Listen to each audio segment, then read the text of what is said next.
आस्था channel पर कथा सुन रहे हो, जितने फेसबुक यूट्यूब पर कथा सुन रहे हो, एक बात अपनी जिंदगी में उतार कर रखना।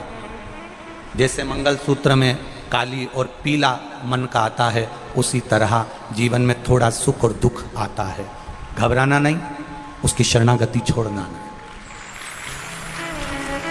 उसकी शरणागति छोड़ना नहीं, उसके चरणों का रस तत्व ग्रहण करते रहना, भजन करते रहना। विश्वास प्रदीप मिश्रा पर बिल्कुल मत करना। विश्वास करना तो ये शिव महापुराण पर और महादेव पर करना, बाकी के किसी पर विश्वास मत। जैसे आप हो वैसे हम हैं, जैसे आपका जीवन है वैसा हमारा जीवन है, जैसे आपका सिर दुखता है वैसा हमारा भी सिर दुखता है, जैसा आपका पेट दुखता है वैसा हमारा भी पेट दुखता है, जैसे आप चलते हो वैसे हम चलते हैं, जैसा आप भोजन करते हो वैसा हम करते हैं, जैसे आप सोते हो वैसे हम सोते हैं। तो आप में और हम में कोई अंतर नहीं है, कोई अंतर नहीं, बल्कि बड़े हमसे ज्यादा आप हो। क्यों? क्योंकि आप अपना अमूल्य समय देकर कथा को सुनने के लिए आए हो। ये माइक तो किसी पगला को भी पकड़ा दो तो वो भी 2-3 घंटा निकाल दे, पर आपके भीतर शिव समाया हुआ है। ये माइक तो किसी पगले को भी पकड़ा दो तो वो 2-4 घंटा निकाल दे, पर आपके भीतर शिव समाया है, आपके भीतर शंकर समाया है। एक नर्मदा जी में बच्चा खड़े होकर रस्सी की डोरी बांधकर उसमें चुंबक को लपेटकर नर्मदा जी में फेंकता है। क्यों फेंकता है? उसमें से कलदार निकालने के लिए, उसमें से वो पैसा निकालने के लिए। उसी तरह ये शिव महापुराण मेरे महादेव ने इस कलयुग में रस्सी बांधकर सीहोर के माध्यम से इसलिए फेंकी है कि उससे जो भगवान के होंगे वो चिपक जाएंगे, और चिपक गए तो निकल जाएंगे। माइक क्या है? तुम्हारा विश्वास दृढ़ है, तुम्हारे भीतर जो शंकर समाया है, तुम्हारे भीतर जो शिव समाया है, तुम्हारे भीतर जो देवादिदेव महादेव समाया है, वो मूल है। कथा बाचने वाला मूल नहीं होता, कथा सुनने वाला मूल होता है। कथा बाचने वाला तो 4 पाए की चौकी पर बैठता है, और कथा सुनने वाला जमीन पर बैठता है। जो जमीन पर बैठता है वो जमींदार होता है, जो चौकी पर बैठता है वो चौकीदार होता है।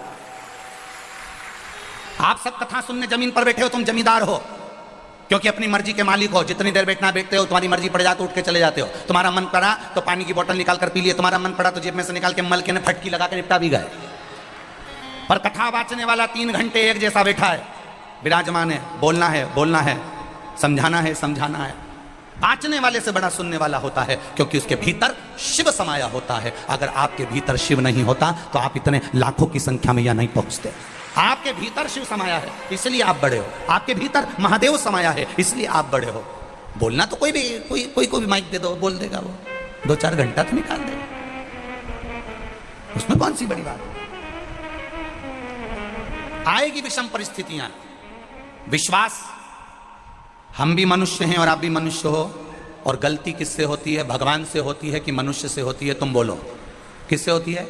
मनुष्य से होती है। इसलिए मानव पर विश्वास मत करना, पर महादेव पर विश्वास करना कि वो डिगने नहीं देगा, तुम्हें डूबने नहीं देगा, पकड़ कर रखेगा वो हाथ। जिस हाथ से मेरे घर के बच्चों ने, जिस हाथ से मेरी भारत भूमि के छोटे से छोटे बच्चे ने, छोटे से छोटे बच्चे ने, और बड़े से बड़े बूढ़े से बुजुर्ग व्यक्ति ने, जिन हाथ से, जिन बहुओं ने, जिन बेटों ने, जिन पतियों ने, जिन पत्नियों ने, जिन बेटों ने, जिन बेटियों ने, जिन हाथ से महादेव को जल चढ़ाया है, वो हाथ मेरा महादेव पहचानता है और उसको पकड़ कर रखता है, उसको डूबने नहीं दे सकता है। पकड़ कर रखता है वो महादेव, डूबने नहीं देगा।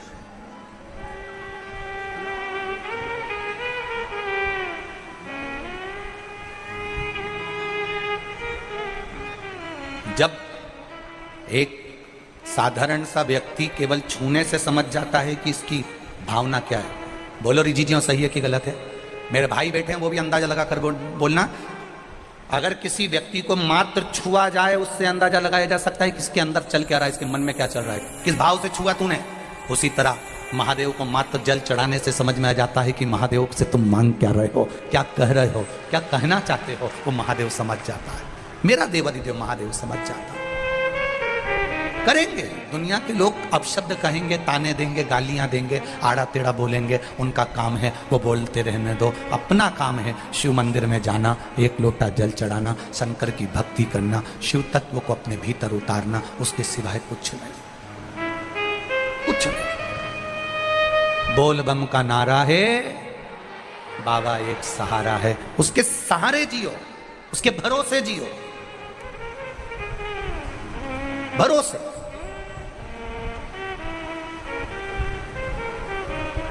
जब किसी का एक्सीडेंट होता है, घर के लोग उसके साथ में नहीं होते, अकेला पड़ा होता है, अकेला। जब कोई बीमार होता है, वेंटिलेटर पर अकेला पड़ा होता है। बोलो जी, जी हाँ, सही है गलत है? जब किसी को तकलीफ होती है, आईसीयू में अकेला पड़ा होता है। जब किसी का ऑपरेशन होता है, उस ऑपरेशन रूम में वो अकेला पड़ा होता है, अकेला। एक्सीडेंट हुआ तो रोड के किनारे अकेला पड़ा है, गाड़ी में अकेला पड़ा है, बीमार हुआ तो वेंटिलेटर पर अकेला पड़ा है, बीमार हुआ तो आईसीयू में अकेला पड़ा है, ऑपरेशन हो रहा है तो ऑपरेशन के थिएटर में अकेला पड़ा हुआ है। कौन आता है उस समय पर? परिवार वाले बाहर खड़े होकर पूछते रहते हैं, कैसा है, देख लेना, अच्छे से बना देना, अच्छा डॉक्टर बुला लो, दवाई अच्छी दे दो, गोली अच्छी दे दो, ऑपरेशन करा दो। घर के लोग पैसा लगा सकते हैं, घर के लोग अच्छी दवाई दे सकते हैं, घर के लोग तुम्हारी सेवा कर सकते हैं, पर अंत समय में, दुख की घड़ी में, उस वेंटिलेटर पर, उस एक्सीडेंट की जगह पर, उस आईसीयू में और उस दुख की घड़ी में सब फोन जरूर लगाएंगे, सब लगेगा ये मेरे साथ खड़े हैं, पर उस दुख की घड़ी में तुम्हारा साथ केवल तुमने जो शंकर जी को एक लोटा जल चढ़ाया है, बेलपत्री चढ़ाई है, वो सामने खड़ा है। वो अकेला मिलेगा, अकेला।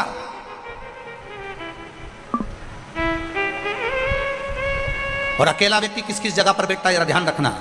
दुख की घड़ी में तुम अकेले रहोगे, कष्ट की घड़ी में तुम अकेले रहोगे, और जब ये अकेलापन दुख की घड़ी से जब छूटोगे, किसी राज सिंहासन पर, किसी राजा के सिंहासन पर, कभी तुमने सुना था कि दो महाराज एक साथ बैठे? अरे बोलो तो जम के, किसी का सुना हो तो बता देना कि एक सिंहासन पे दो राजा बैठे हो। कहीं नहीं होता, एक सिंहासन पर एक ही राजा बैठता है, जो दुख की घड़ी में अकेला ठोकर खाकर भी आगे बढ़ना जानता है, वो एक दिन सिंहासन पर बैठना भी जानता है, अकेले। गालियां दी जाएगी, आप अकेले रहेंगे, ताने दिए जाएंगे, आप अकेले रहेंगे, रोगे अकेले कमरे में बैठकर। अकेलापन महसूस मत करना। जिसने शंकर को जल चढ़ाया, शिव को जल चढ़ाया, जिसने शंकर का गुणगान गाया, जिसने कभी जिंदगी में शिव महापुराण की कथा सुनी, जिसने कभी शंकर का अनुमोदन करा, जिसने कभी शिव तत्व को जाना है, जिसने कभी शंकर का भजन किया है, कभी भूल से शिव महापुराण की कथा को टीवी पर सुन लिया, मोबाइल पर सुन लिया, या कथा के पंडाल में बैठकर सुन लिया, कभी अकेले मत समझना। जिस दिन तुम महादेव के पास चले जाते हो, दधीचि ऋषि ने अपनी धर्मपत्नी सुवार्च को कहा, जिस दिन बच्चा मां के गर्भ से जन्म लेता है और पृथ्वी पर उसको नीचे पटक दिया जाता है, जब भूमि पर पटका जाता है, कंकर शंकर उसका हो जाता है, वो अकेला नहीं रहता, मरते दम तक उसके साथ महादेव रहता है, मरते दम तक उसके साथ महादेव रहता है। महादेव एक क्षण के लिए भी अपने बच्चों को, महादेव अपने बच्चों को, अपनी संतान को, अपनी औलाद को, मेरा महादेव एक क्षण के लिए भी अकेला नहीं छोड़ता। हर क्षण हर पल वो आपके साथ है। बस अनुभव करिए, अनुभव। एक लड़का बचपन में अपने पिताजी के साथ अपने गांव जाता था, ट्रेन में बैठकर। पिताजी उसको ले जाते, दादा दादी से मिला कर ले आते। बच्चा बड़ा हो गया। बच्चे ने कहा, पिताजी आप अब की बार गांव नहीं जा रहे? पिताजी बोले, अब हम गांव नहीं जा रहे। बच्चा करने लगा, नहीं पापा, पिताजी मुझे गांव जाना है। पिताजी ने कहा, मेरे पास टाइम नहीं, छुट्टी नहीं, मुझे तो गांव जाना है, आप गांव चलो। पिताजी ने मना कर दिया। बेटा कहने लगा, मैं अकेला गांव चले जाऊंगा, आप मुझे ट्रेन में बिठा दो। पिताजी ने एक पर्ची लिखी, पर्ची लिख के उसको फोल्ड कर मोड़ कर पिताजी ने वो पर्ची बेटे के जेब में रख दी और बेटे को टिकट दिलाकर ट्रेन में बिठा दिया। ट्रेन में बिठाया, ट्रेन चल दी। 25-50 किलोमीटर दूर तक ट्रेन चली। बच्चा अकेला बैठा हुआ, पहली बार घर से अकेला निकला था, अकेला पहली बार निकला, ट्रेन में बैठा। थोड़ी सी घबराहट हो रही थी उसको, पहली बार अकेला जा रहा, अकेला पहली बार जा रहा। बच्चे को थोड़ा सा डर लगा, कोई पुलिस वाले निकल कर गए, डर लगा, कोई टीसी निकल कर गया, डर लगा। किसी ने कहा, ये सीट छोड़ो, अगली सीट पर बैठो, उसको डर लगा। बच्चा जब अंदर से घबराने लगा, तब उसने पर्ची निकाली। उस पर्ची को निकाल कर पढ़ा तो उसमें लिखा था, बेटा चिंता मत करना, पीछे वाले डब्बे में मैं बैठा हूं, तू आराम से चलना। पिता ने पर्ची में लिखकर रखा, पीछे वाले डब्बे में मैं बैठा हूं, तू आराम से चलना। बच्चे की विल पावर मजबूत हो गई, बच्चे को दम आ गई। अब बच्चा किसी से नहीं डरता। सीट वाले से कहा, हट मेरी सीट पे, मुझे बैठने दे। मेरी सीट है, क्योंकि उसको मालूम पड़ गया पीछे वाले डब्बे में मेरे पिताजी बैठे हैं। तुम भी याद रखना, तुम्हारे पीछे तुम्हारा पिता चल रहा है, देवाधिदेव महादेव, डरना नहीं है। तुम्हारे पीछे वाले डब्बे में भी महादेव बैठा है, तुम्हारे एक एक कदम में तुम्हारे साथ महादेव बैठा है, तुम्हारे एक एक कदम के पीछे तुम्हारा महादेव चल रहा है। तुम्हारे कंधे पर कभी कभी चलते चलते चलते चलते कभी मंदिर में आराधना कर रहे हो, कभी शिव महापुराण की कथा सुन रहे हो, कभी टीवी के सामने मोबाइल के सामने कथा सुन रहे हो। अचानक कथा सुनते सुनते तुमको ऐसा लगे कि मेरे पीछे से कोई निकल कर गया। कभी कभी तुम्हारे साथ हुआ होगा, मंदिर में पूजन करते करते ऐसा लगा कि कोई मुझे देख रहा है। कभी कभी पूजन करते करते ऐसा अनुभव हुआ होगा कि कोई मेरे पास में से निकल कर गया है। कभी कभी पूजन करते हुए ऐसा लगा होगा कि मेरे सिर पर कुछ आकर गिर गया है। कभी पूजन करते हुए, कभी कथा सुनते हुए तुम्हें ऐसा अनुभव हुआ होगा कि मेरे पास में से कोई निकला या किसी ने आवाज दी। समझ लेना, जब तुम लगन महादेव से लगाते हो, वो तुम्हारे आसपास ही घूमता रहता है, हर पल हर घड़ी हर क्षण तुम्हारे साथ होता है। उस समय तुम्हें केवल जरूरत है, आएगा दुख, आएगी तकलीफ, उस समय तुम्हें जरूरत है उसको पुकारने की। बस दिल से कहना, बाबा कब आएगा, इतना पुकारा और मेरा देवाधिदेव महादेव तुम्हारे सामने आकर खड़ा हो गया सुख देने के लिए। इंतजार करेगा। कभी कभी रोमावली में से रोम खड़े हो जाते हैं जब उसका शब्द नाद सुनते हैं। जिस समय रोम खड़ा हो, जिस समय लगे मेरा बाबा मेरे सामने खड़ा है, उस समय समझ जाना कि शंभू तुम्हारे सामने खड़ा है, साक्षी में खड़ा है, वो तुम्हारे सामने खड़ा होकर बोल रहा है। वो दूर नहीं है, वो तुम्हारे करीब में है, तुम्हारे पास में है। लोग कहेंगे अब की बार फसल अच्छी नहीं आएगी, तुम कह देना महादेव है, गेहूं भी उसने लगाया, सोयाबीन भी उसने लगाया, चना भी उसने लगाया, मसूर भी उसने लगाई, सब उसी का तो है। वो है तो फिर क्या गम है। मुझे विश्वास है बंजर भूमि में भी वो बीज बो देता है, पत्थर में भी पौधे को उत्पन्न कर देता है। उसने अगर बीज दिया है तो पेट भी वही भर देता है। फिर क्या सोचना उसके, क्या सोचूं मैं उसके लिए। मेरा बाबा, मेरा देवाधिदेव महादेव, मेरा कुबेरेश्वर महादेव, मेरा महाकाल राजा, मेरा ओंकारेश्वर, मेरा केदारेश्वर, मेरा भीमा शंकर, मेरा मल्लिकार्जुन, मेरा वैद्यनाथ कोई साधारण नहीं है। 12 ज्योतिर्लिंग का मतलब होता है ये 12 शरीर के जो अंग हैं, इसको मेरे महादेव ने संभाल कर रखा है। ये 12 जो शरीर के अंग हैं, इसको 12 ज्योतिर्लिंग के रूप में मेरे महादेव ने संभाल कर रखा है। जिह्वा पर शिव, श्रवण में शिव, नयन में शिव, वाणी में शिव, हृदय में शिव, शिव सेवा, चरण में शिव का द्वार, सब शंकर की एक आनंदता है। आप अपने घर में ऐसा कटोरी को उल्टी रखकर पानी चढ़ाकर पीकर देखना, स्वाद नहीं आएगा। किसी शंकर जी के मंदिर में सारी सेवा हो गई, मंदिर का शिवालय भी पूरा साफ हो गया, मंदिर का शंकर जी पूरे साफ हैं, उसके बाद तुम एक लोटा जल चढ़ाना और उस जल को झेल कर घर में लाकर पीकर देखना, उसमें अपने आप दूसरा स्वाद आने लगेगा। शंकर पर जल चढ़ते से जल का स्वाद बदल जाता है। पिया कि नहीं पिया? अरे बोलो, जम के बोलो जरा, पिया ना? स्वाद बदला कि नहीं बदला?